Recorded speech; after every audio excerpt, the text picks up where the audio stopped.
ఇది 804 మంది లబ్ధిదారుల ఆవేదన అర్థం చేసుకో. ఇప్పటికైనా నువ్వు క్షమాపణ చెప్పాలి.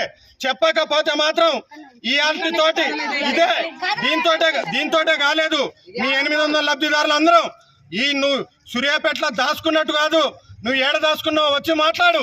నువ్వు గ్రూపులల్లో, వాట్సాప్లలో, ఫేస్బుక్లలో కానీ ఇంటి కూర్చొని మాట్లాడేవాడు దమ్మడే వాడు రమ్మని మాట్లాడాలి. మా అందరి ముందు మాట్లాడితే మేము మాట్లాడుకుంటాం. అసలు వాడికి ఏమవసరం? వాడు వాటర్ ఇప్పుడు మొక్క పంపించుంటా వాడు ఏమన్నా వాడు వాడికి ఏమవసరం? వాడు హక్కు లేదు, వాడికి మాట్లాడే హక్కు వాడికి అవసరం లేదు మాట్లాడే హక్కు.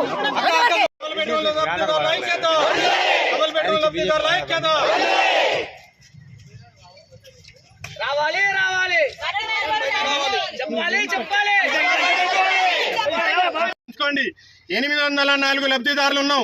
మీకు చేతనైతే మీరందరూ మాకు సహకరించి తొందరలో డబుల్ బెడ్రూమ్లు ఇప్పియండి. అంతేగాని ఏదో ఒకటి పుల్ల పెడతాం, మేము ఆపదలుచుకుంటాం, మేము అధికారంలో ఉన్నా అని మాట్లాడితే మాత్రం కబడ్డార్. ఇక్కడి నుంచే చెప్తున్నా, అందరికీ హెచ్చరిస్తున్నా. ఇదే విధంగా మీరు ఎవరికైనా ఆపినట్టు మాకు తెలిస్తే మాత్రం ఖచ్చితంగా మీ ఇళ్ళకి ముట్టడించడానికి మేము వెనక్కి పోం. అర్థం చేసుకోండి. మేము అందరం లబ్ధిదారులం. ఎవడైతే ముందుబడి ఇప్పిస్తాడో, ఎవడైతే ముందుండి మా పక్షాన్ని నిలబడి మాట్లాడతాడో వానికి మేము ఓటేస్తాం వచ్చేసారి. అర్థం చేసుకోండి, దయచేసి అర్థం చేసుకొని మా అందరికి ఇప్పియండి. అంతేగాని కావాలని పుల్లలు పెట్టి మీ విధానం అంటే మాత్రం ఎవడు భయపడాడు. నేను సూర్యాపేటలో 24 గంటలు ఒక్కడినే తిరుగుతున్నా. నీకు దమ్ముంటే నన్ను ఆపి చూడరా భయ్, నేను మాట్లాడతా.